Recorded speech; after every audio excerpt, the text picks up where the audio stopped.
जय श्री राम प्यारे भक्तों। रात को सोते समय ऐसे बोले और रात को ही आपको जवाब मिलेगा, यानी रात को ही आपकी इच्छा पूरी हो जाएगी। देखो प्यारे भक्तों, आप इस बात को बिल्कुल भी झूठ ना माने जो हम कहते हैं, ये 100% सही है। क्योंकि आपको जवाब जानने के लिए या अपनी इच्छा पूर्ति के लिए कहीं जाना नहीं पड़ेगा। जवाब आपके भीतर ही है और वो शक्ति आपके भीतर है। जो इच्छाएं तो बहुत ही छोटी सी चीज है, जो शक्ति आपके अंदर है वो असंभव कार्य को संभव कर सकती है।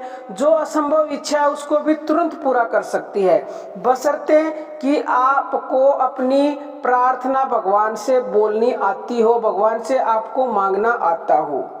देखो, ऐसे तो आप भक्ति नाम जप करते हो तो निश्चित है कि आपकी इच्छा पूरी होगी, लेकिन उसमें कितना समय लगेगा। आपका मन एकाग्र नहीं होता है जब तक पाप नहीं कटेंगे, जब तक आपकी इच्छा पूरी नहीं होगी। ये सब प्रार्थना के ही तरीके हैं, अलग अलग प्रकार से प्रार्थनाएं की जाती हैं। जो हम आपको ये बता रहे हैं ये भी एक प्रार्थना का तरीका है। ये बहुत ही प्रभावशाली तरीका है। इसमें आपको क्या करना होता है, रात को सोने से पहले भगवान से प्रार्थना करनी होती है। और फिर आप जब सो जाएंगे तो जो आपके अंदर परमात्मा की शक्ति है, यानी कि जो अवचेतन मन है, उस तक आपके सोने के बाद वो बात आपकी पहुंच जाएगी। क्यों? क्योंकि जो चेतन मन है, जिसको जागृत मन कहा जाता है, उससे आप कोई भी अपनी इच्छा, अपनी समस्या बताएंगे तो जब बताते बताते आप सो जाएंगे, बोलते बोलते ही सो जाओ, तो चेतन मन तो सो गया, लेकिन अब चेतन मन यानी कि परमात्मा, जो कि हर पल हर क्षण जागता है, आपके लिए, आपके शरीर के लिए कार्य करता है, आपकी हर बीमारी को नींद में वो पूरा करता है। तो आप जो समस्या चेतन मन के द्वारा उस तक पहुंचा के सोओगे, तो जैसे ही उस तक वो समस्या पहुंचेगी तो पहुंचते ही वो तत्क्षण कार्य करता है। और रात को आपकी इच्छा ऐसे पूरी होगी, रात को ही सोने के बाद आपको स्वप्न में कोई ना कोई संकेत अवश्य मिलेगा कि इस प्रकार से आपकी इच्छा पूरी होगी। जो भी आपको संकेत मिले, सुबह उस संकेत को फॉलो करें, यानी वैसा ही करें, तो निश्चित ही आपकी इच्छा पूरी होगी। अगर बहुत से मनुष्य संकेत नहीं समझेंगे तो फिर उनकी गलती है।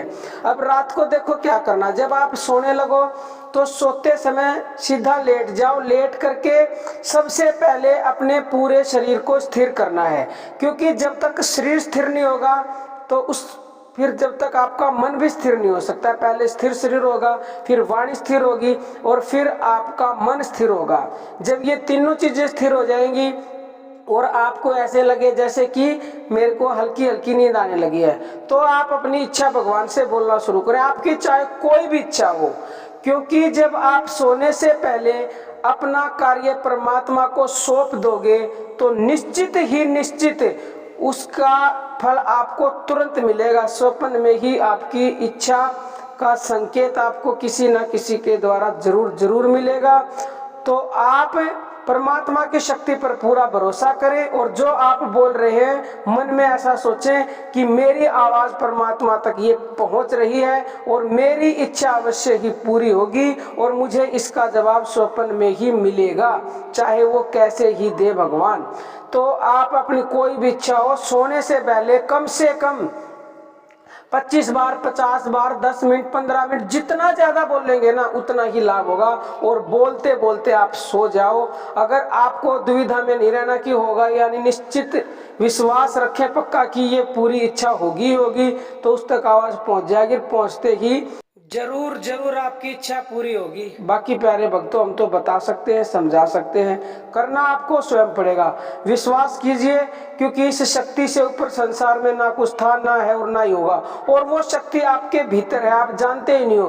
उससे आप जो चाहो वो करवा सकते हो। अब वो आपके ऊपर निर्भर है। अगर देर लगती है तो आपकी कमी के कारण ही देर होती है, क्योंकि आप ऐसा सोचते हो कि पता नहीं ये होगा या नहीं होगा, इसमें तो बहुत सारा समय लगेगा, समस्या बहुत बड़ी है। प्यारे भक्तों, आपके अवचेतन मन के लिए यानी परमात्मा के लिए कोई भी समस्या बड़ी नहीं है। उसके लिए तो पलक झपकने का ही कार्य है। तो आप अपनी समस्या का समाधान पाएं और रात को ही अवश्य इच्छा पूरी होगी। अब हम अपनी वाणी को विराम देते हैं। जय श्री राम प्यारे भक्तों।